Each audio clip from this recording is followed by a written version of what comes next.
Hello. This episode of the ArtsFam podcast pulls back the curtain on a show that premiered on Broadway only 6 years ago, and yet you can see it now live on the Port Tobacco Theater stage. Don't go anywhere. Stay right there.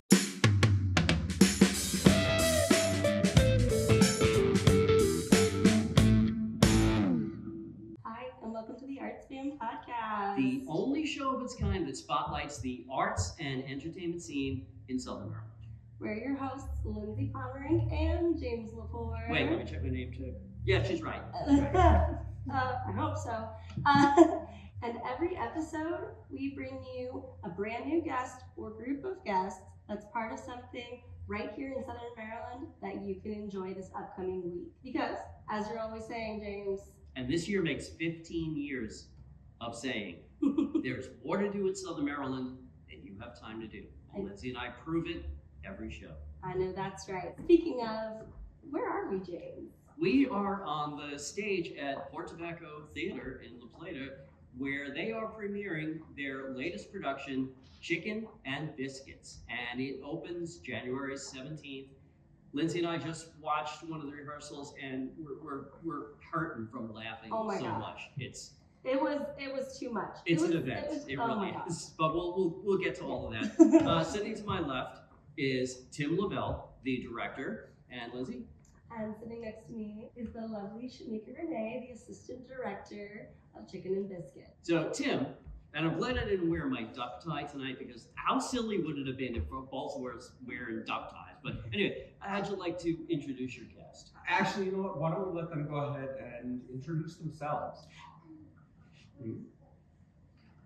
Hi, I'm Samuel Johnson, and I play Reggie. Hello, my name is Foster Apple, and I play Kenny. Hi, my name is Riley Seaman, and I play Logan. Hi, my name is Amelia Jesser and I play Latrice. Hi, my name is Jasmine Nibblins and I play Simone. Hello, I am Sarathia Washington and I play Bonita. Hi, I'm Janine Autumn and I play the fabulous Beverly.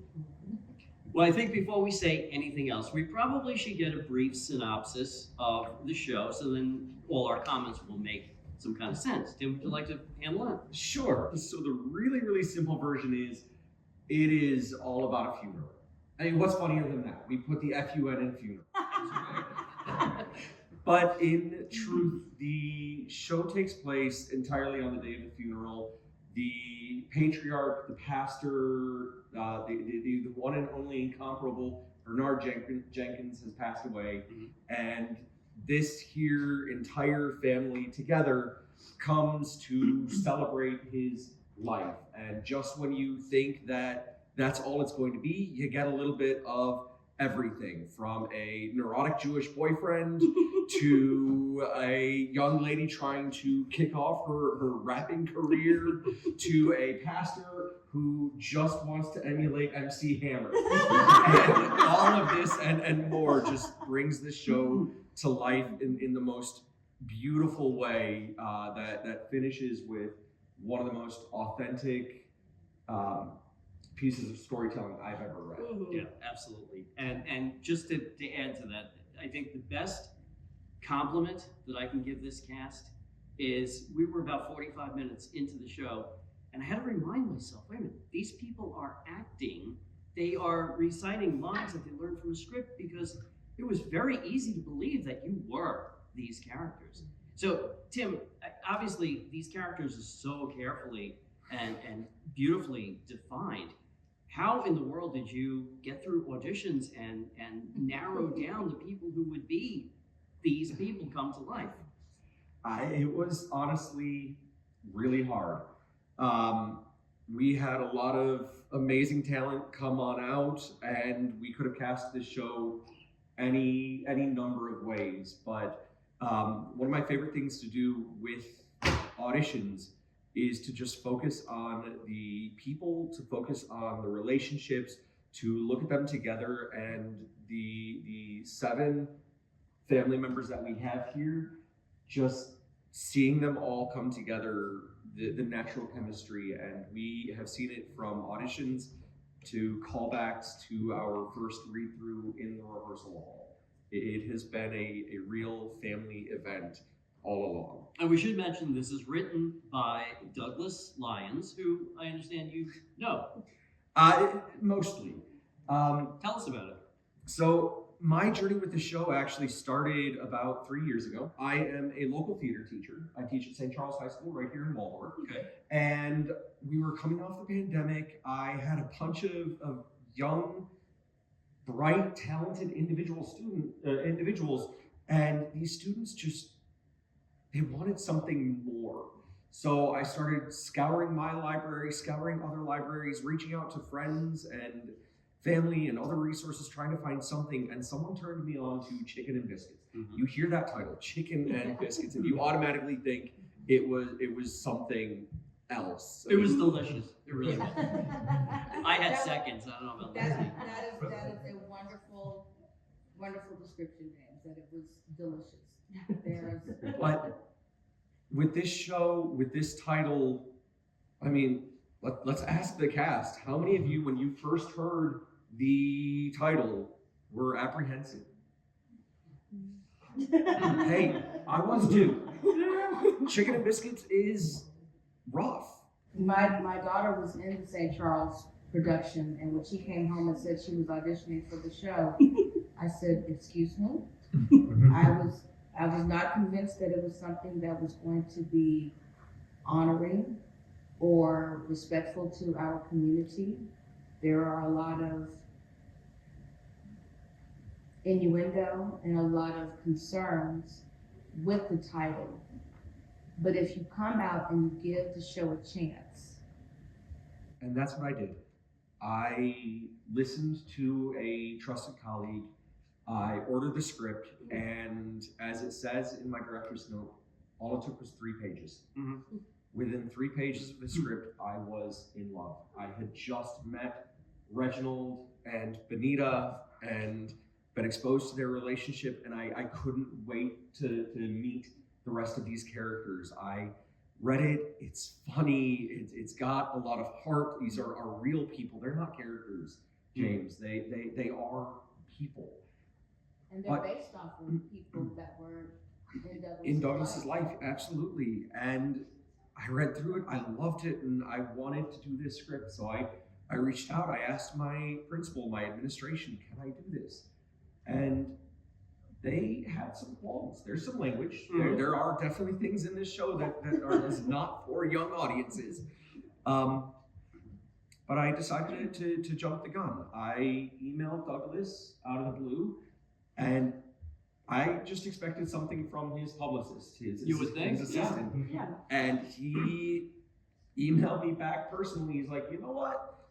This is going to need more than an email. Why don't we go ahead and set up a Zoom call? So Oh my God. we set it up. I went home, got my tea set, and we dialed in, started talking, and just in talking to him, learning about these characters, learning about his journey, and him getting to see my passion for the words that he wrote on the page, we started to collaborate. And from there, I opened it up to St. Charles. We were allowed to produce this show there. And I wasn't done with it. I wanted to go even further, to take it with an adult cast, to give that lived experience. And Douglas has been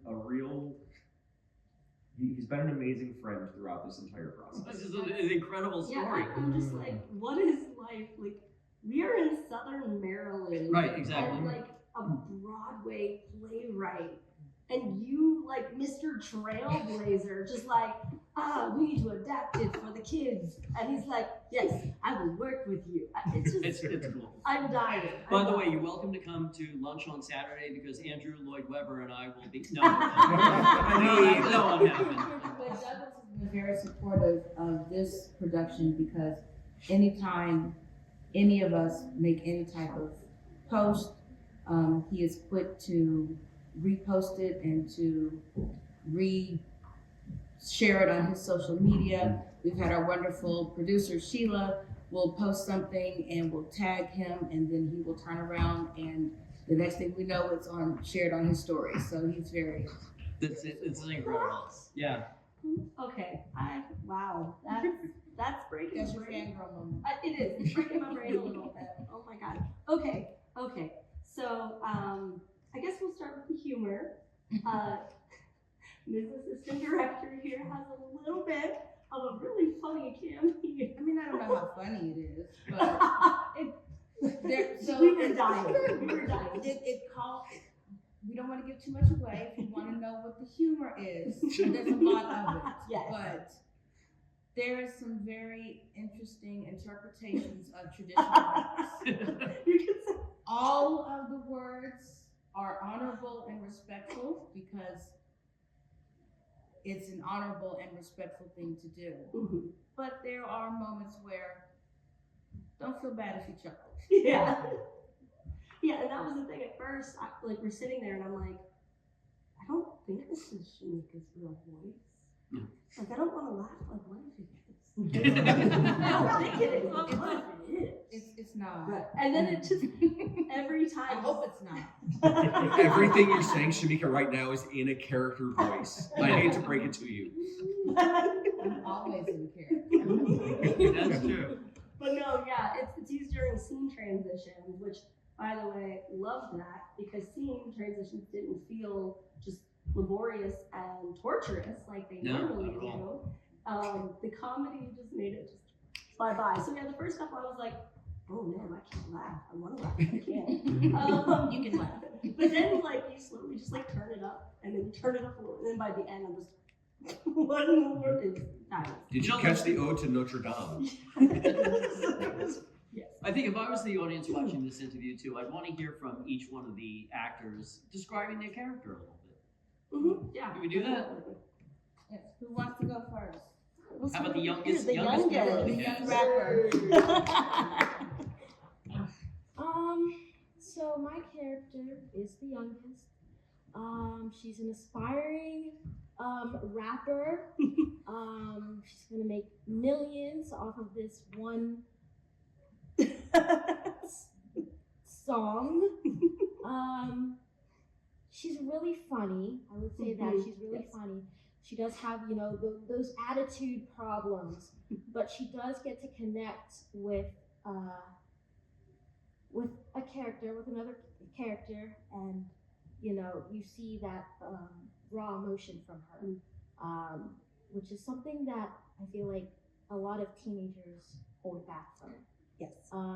They don't feel, that they can be out there and, tell things and be in a safe space, Yeah. basically. And yeah. Were you one of Tim's students? I was not. I wish. But I wish. She was like, boy, you did a great job.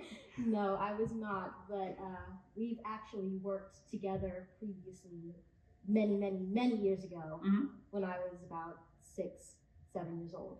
Really? Yeah, so Kevin Bacon's got nothing on us. You ever play the game like 6 degrees of separation? Absolutely. So this cast, we have found out that so many of us are actually interconnected. One of the very first plays I did with Port Tobacco Players back in 2011 or 12, I was in the Christmas Carol, and little 6-year-old Amelia over there was one of the little kids in it.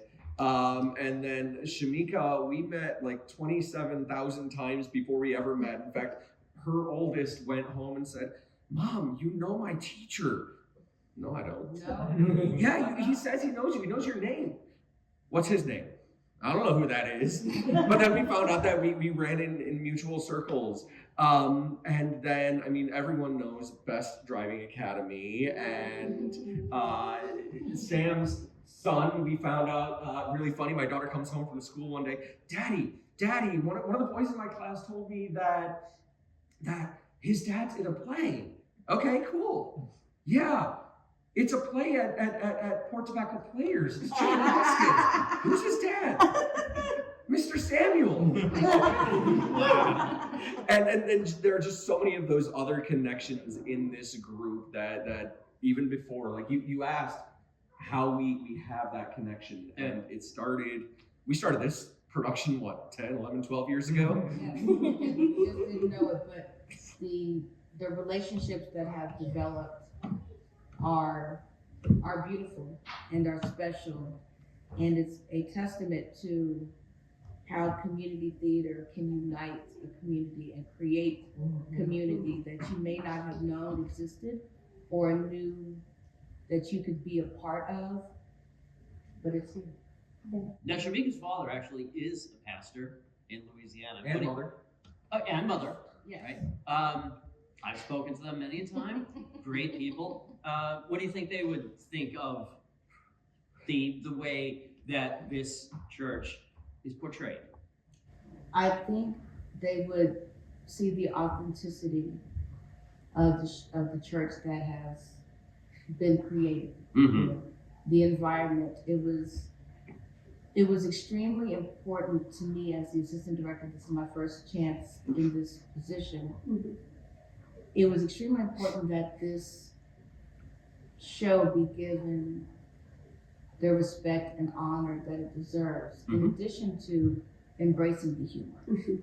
And that the actors were encouraged to embrace the realism of the characters that they are portraying. They are portraying members of a family. This is not a caricature. This is not a parody. This is, there are enough challenges marketing the show to the community with the title and the fears that are associated with the title, that we wanted to ensure that this was something that we would all be proud of, to share with our family and our friends and our community, and not do anything that was going to be disparaging or detrimental to our community and to our families, because the audience will see themselves on the stage. They will see aspects of their family. They will see members of their family. They will see themselves. And we don't want anybody in the audience or anybody within the cast to feel less than. Comedy can still be respectful and honoring and real. And that was the type of church that we wanted to create. And it doesn't hurt that our pastor is played by a pastor. Which, as a matter of fact, continuing the character definitions, why don't we pass this to Pastor, Pastor. Tell us a little about your character, please.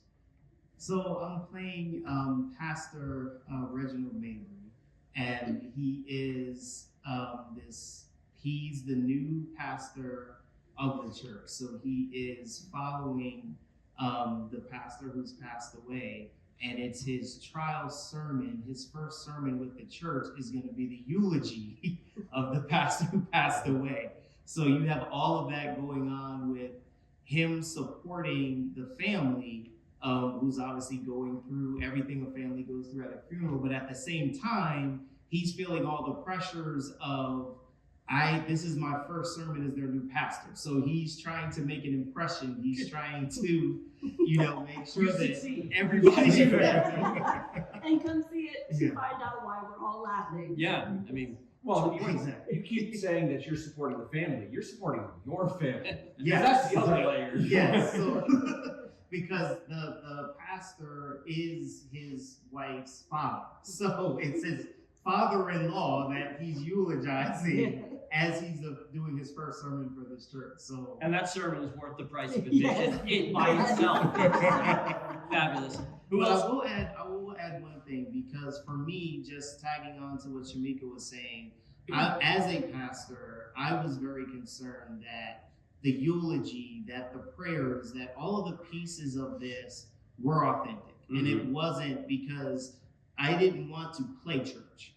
I'm going to take you to church. So come out. I'm going to take you to church. Be ready. But I wanted to make sure that while we're laughing, while we're having fun, we are being authentic to the characters. And it's something that everyone can relate to. Everyone's seen one of these characters and has one of these characters somewhere in there. Every one of them. Well, and just really quick to add on to that, Lindsey, Douglas is the son of a pastor also. For him, it was actually his mother.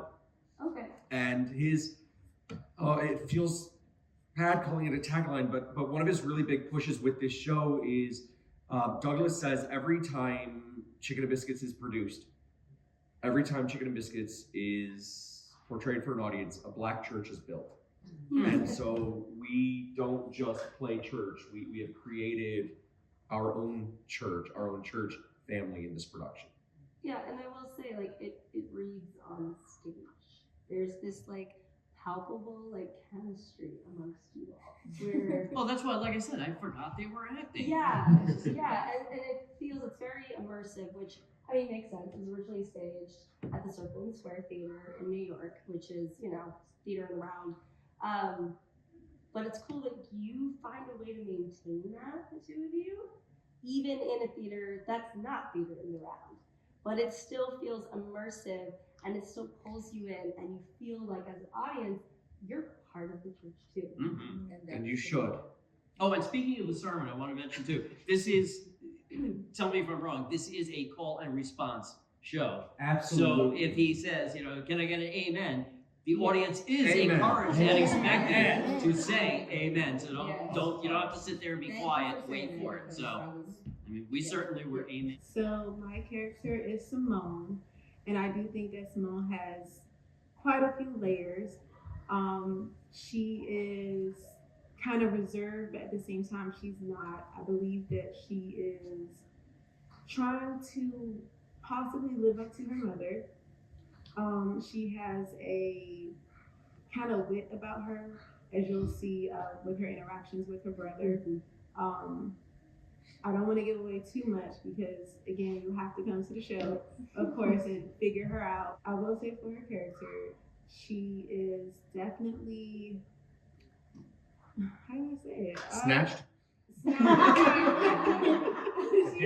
has a journey. Yeah, she has a journey, and I think that she's going through a self-discovery phase, if that makes sense. So even though, you know, they're in a funeral and stuff, I do feel like that during this process, she's learning so much about herself, and she's breaking free of some of those chains that she might have had, just by, you know, interacting with her family members and her mom and her brother, and just even being around, you know, her aunts. So I think that Simone, you know, she does have more to give, but you'll see that when she comes to the show. And let's hear from Simone's brother in the story. I do play Simone's younger brother, Kenny, the youngest of the two children. My magnificent father and my beautiful and powerful mother, Benita, helped me through this magnificent journey.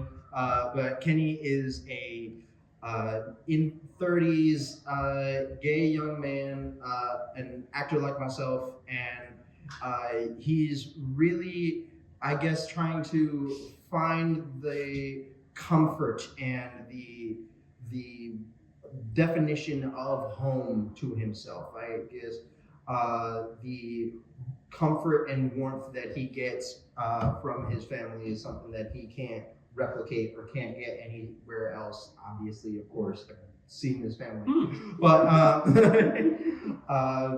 every single beautiful person in here has so much beautiful spirit. But of course, obviously, in the show, Kenny has this magnificent boyfriend, Logan. Yeah, and of course, won't give too much away. You gotta see the show. Come see the show. See the show. But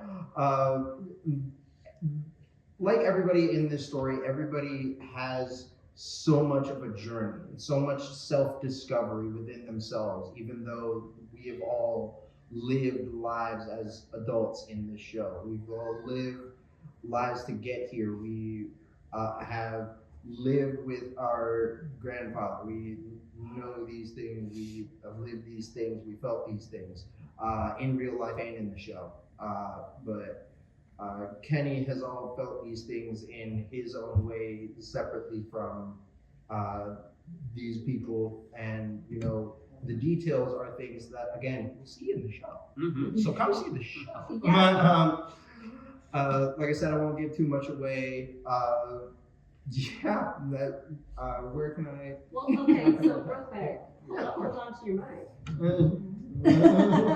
I gotta compliment you on your monologue that you give. As a queer person, it was like it hurt how much, like how true it was. There was a particular line, and I sure you probably know what line I'm talking about, that God bless Douglas Lyons for writing that line. Mm-hmm. Hit the nail on the head. Yeah, visionary. But also, God bless you Thank you. for taking on that emotion and that authenticity. Can I just say thank you? Thank you for what you brought to that character, to that moment. Especially in Southern Maryland, we need more representation. We need more honest, real, and not, kind of try to like make it pretty. Yeah. It was just, thank you for that, and thank you to the two of you for directing him in such a moment that, I know I'm rambling, I'm babbling, I'm having trouble finding words. Well, I can piggyback off of what you said. My mother, who was a huge inspiration for why I even got into the show, made it very apparent to me where I'm exactly standing in this crew, because I've only been in Southern Maryland for a couple years. I am not a native, but my mom recognized the fact. She was like, "No, you're weird, and these people need that weird.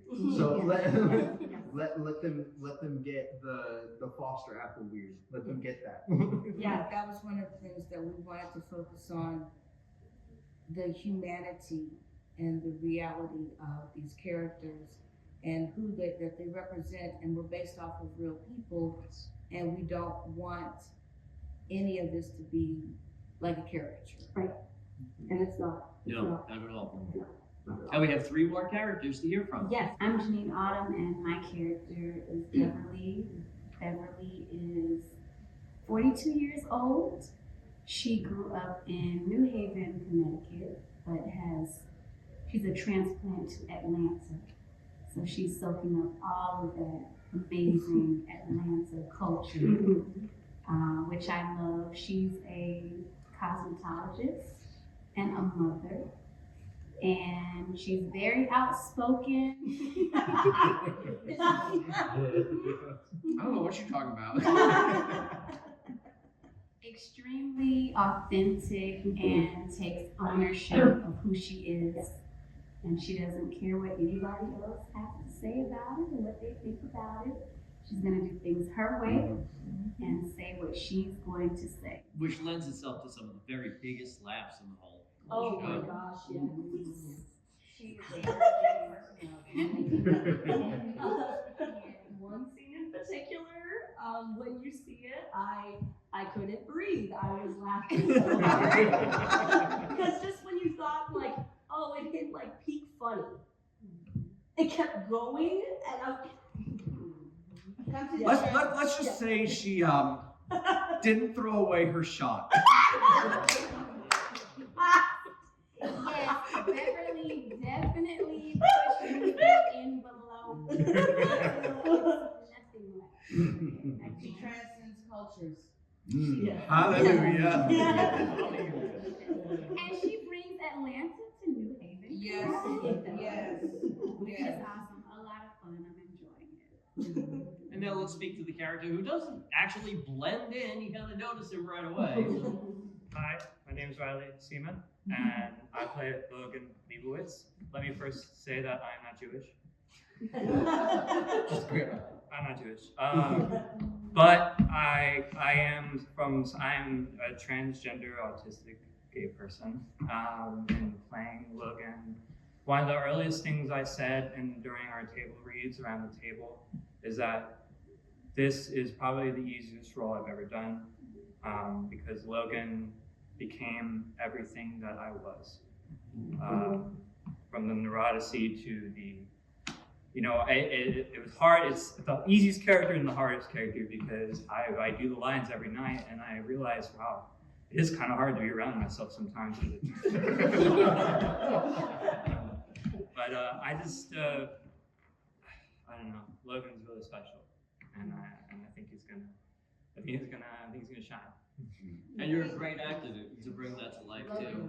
Yes. Many people will remember you in Wait Until Dark, right here on this stage. And those are great characters. I played Mike Tallman in PTP's production of Wait Till Dark. The Scottish play. And the Scottish play. Uh-huh. And to show the connection of our family. Oh, geez. My very first show here, I'm not gonna say how many, 20 years ago. My very first show here, I was with Riley's sibling Oh. doing a Midsummer Night's Dream. So Yeah, my very first show was with Riley's sibling, Dog Hunter Shoots Angel. Yeah. We're like 13 years apart. Yes. No, yeah, seriously, your character was so much fun. I believe the role was originated by Michael Urie on Broadway. Oh, bless that. And I'm not gonna lie, like, especially with the hair and the mannerisms, you were giving Michael Urie. And I was like, okay. Well, I've never seen Michael Urie perform, so. Oh, sweetheart, you need to. Oh, yes. Oh my goodness, Yes. you need to. Just go watch Ugly Betty. Yeah. He's in that, and he kills. we'll talk about it. Yeah, we'll talk about Yeah. it. So, my wife and I got to actually, we got to meet Michael up in DC when he was here with Spamalot. Oh my God. Yeah, he was just one of the litany of people. But with that, from my first production, I actually had two students that took the opening scene between these two beautiful people to a competition for a thespian festival. Where they scored almost perfect scores. They got invited to the national level.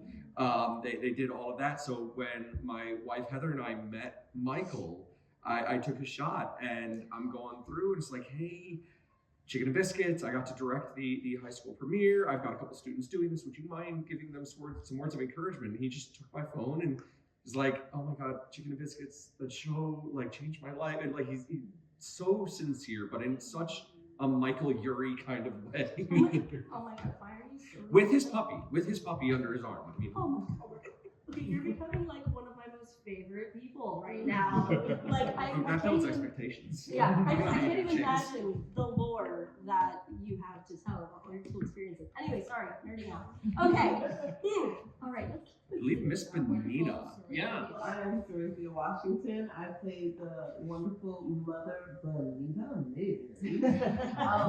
Benita, she is the mother. She's the person that's trying to hold everything together, make sure the family runs smoothly. Very stern, but with love. You know, she has so much love for her family. A lot of what she wants for her children is to be happy and live a wonderful life through her lens. And so when you come to the show, okay, you'll have to see how she has to navigate between the family dynamics of her children and her husband and her sister, who she has love for as well. But it's all about just It's all about her sister. So I need to hear about that dynamic because it was very interesting to watch like the polar opposite and like the trajectory of all of that. So the two of you, tell me about that. What was it like and like just everything? Well, I know for me, I leaned a lot on my sister because Janine, she's been in a lot of plays, and this is my first one. I'm not an actress by heart or anything, so she taught me a lot on relating to my character with her character. And so I learned so much, and from Shamika as well. But I learned a lot from Janine, aka Beverly, and her energy, just constantly just staying up and vibrant and everything. And it allowed me to be that sister for her, you know? But it was a joy to work with her, to be able to see the dynamics of theater in the play from such a veteran. You know, I learned so much. And this is your first show? Yes, I'm not. Let me tell you, lady, you command that stage. That is a strong, and strong let me add in my little lead to the whole family. So I was actually invited to Young Frankenstein by one of my, because I'm a driving school, Best Driving Academy. One of our students passed her road test. We celebrated in the parking lot. And her mother is, she's here and she does the play, she does things here at PTP. And they were like, oh, okay, come see our play. And so I came and saw her play. It was beautiful. I love what PTP does for the community. Mhm. And I saw so many of my students from driving school. And then they were just like, oh, you should audition for this play, Chicken and Biscuits. I heard the title and I was like, why do I need to? And so, because I trust my students and, and I was like, sure, I'm gonna audition, and then, got cast, and I'm still working and teaching driving school.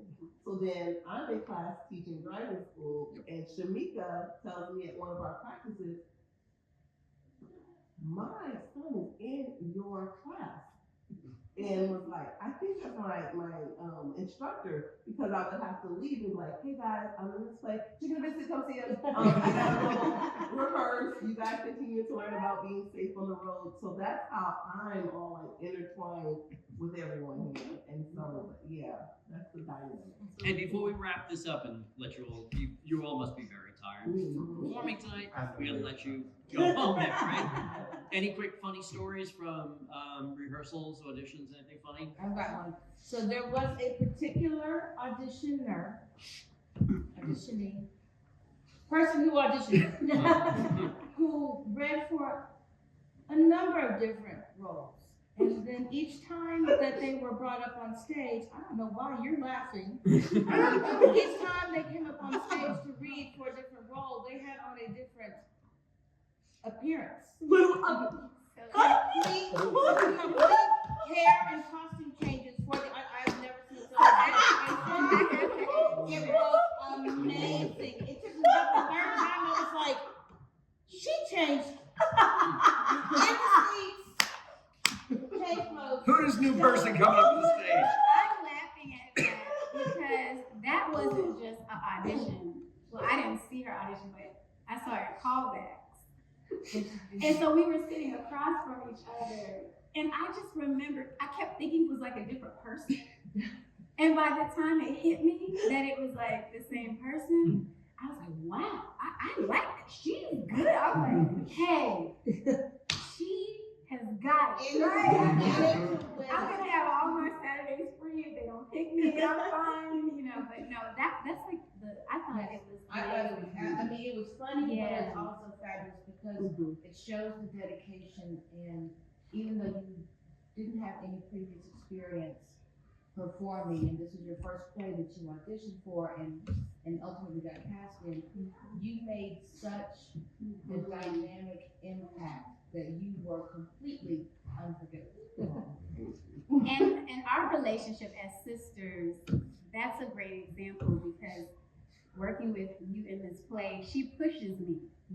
And I know you say it's your first, but you're definitely natural. And she pushes me in a way where I feel like sometimes when you're used to this, you may almost kind of sometimes, I don't want to say take it for granted, but you have the talent and then you give it your all when you're here. But I see her book, she has so many notes, she's so organized. She elevated me to say, wait a minute, okay, you know what? Step it up, give it your extreme best, and you stay in your book and you like memorize everything, do everything everybody's telling you to do, because this is an honor. And I really wanted to thank you all for this opportunity. There is not one single weak member of this cast. Everybody is absolutely strong, delivers strong performances. Don't let the fact that it takes place at a funeral have anything to do with not coming to see it. You will laugh, I guarantee it. Tim, why don't you tell us? If I could just share. No, I'm sorry.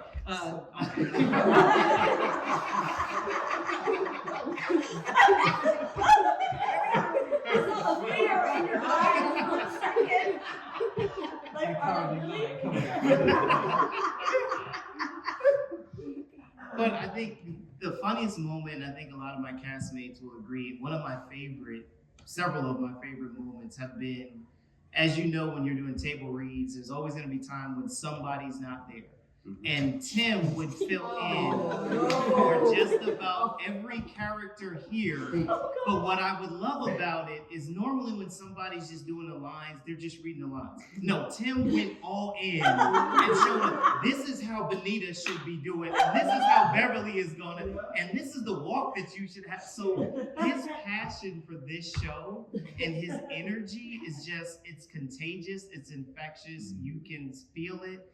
And I just love that. I love that he would throw himself into any character. He's like, no, we're not gonna do lines. I'm here, I'm gonna be that part. Did you fit into Beverly's dress? I did. So my wife is our stage manager and costumer, and I was her model. So that's why the shoulders are so big. No, I really did. I loved jumping in. I did get to play Beverly for a week, which was phenomenal. So I completely re-scripted her blocking. I was voted the second best Black preacher in the no, it was a lot of fun, and I'm very hands-on. So I would I jump up and I would just look at the cast and be like, okay, you stand over there, be me, watch. I'm gonna do it for you. And then I just found a reason to hug everyone in the cast. I think we started taking pictures of them and sharing them in our band. And I think there's at least I think you might be the only one I don't have a hug with in band. Me? Oh, as far as the picture, yes. You have hugged me. I have one. So yeah, no, there is a hug for every occasion in this show. There's a lot of love in the show, and there's a lot of love in the cast, and it comes through the cast from our producer to the director to our stage manager to the crew in the back to our wonderful painter who created our beautiful stained glass. I'm gonna have to shout out my baby girl who did the original artwork for the show. There's been love, there's been connection and community and family from the beginning. Some people are actually really related to each other legally. But a family has been created, and through trials and tribulations and love and overcoming, that is what Chicken and Biscuits is about. So please come and see the show, bring your family, and it'll give you something to talk about, and maybe even inspire you to reach out to those family members that maybe you haven't talked to in a while. And we hope that as we build this church and this community, that the audience that comes in truly feels like our congregation. Well, and I just want to add one last really quick thing just about what this show is. So this show is so inspired, it's so real. Douglas didn't stop here. He has he's actually written this is now the first in a trilogy. His the second Table 17, I believe is the title, opened in New York just a couple of months ago. There you go. There's another story. A former student of mine is now producing up in New York and got to meet Douglas at the opening gala for that show. And so they had a little meet cute. It's like, oh yeah, no, my old teacher knows you. It's like, oh yeah. Oh my God. But he actually he's going into LA. I hope he's safe in everything going on right now. But he's going into LA to start table reads and table work on the third piece. The show's this trilogy he has dubbed the Deep Breath trilogy. Right. You do have to come see why, but he really did with the comedy, the love, the humor, the family. He wanted to write something for his friends, for his family, for his community to take and really show the strength, the love, and the power of Black women. So many shows out there are written about the tragedy and the hurt and the pain, especially of Black women of all ages. And he wanted to show there's so much more to it. There are so many more roles out there. There should be. And so he really, ladies, truly wrote this for you. And for all of you, I really do hope you get to come check it out and take one deep breath with all of us. Yeah. And just let it out. Tim, tell them how to get tickets. So if you go to ptplayers.com, you can buy your tickets right there. Look for Chicken and Biscuits. We've got a lot of great shows on the season coming up after this one, but y'all are going to come see Chicken and Biscuits first and then become members. They are very active on social media. You can check out and see shenanigans and antics from our show and others and just find a way. I know. But you can get Like tickets. shenanigans? What? This is a show full of absolute and the utmost decorum. Indubitably. So weird. All right, well, thank you so much. I know James is right there with me. This has been such a fun time with you guys. No, absolutely. Oh my God. And thank you for this beautiful piece of art that you guys have all collaboratively created together. Like it's funny, it's heartwarming, it's relatable, but also like rips your heart out in the best way in certain points, but then like puts it back in and heals you up by the end. Yeah, just thank you. So seriously, guys, get out here, come see this show. It's amazing, and like yeah, just come here. And there's only one way to end this interview. Can I get an amen? Amen! Don't miss it. All right. Thank you so much, as always, you beautiful human beings, for joining us on the ArtsFam podcast. We'll see you next time. Bye.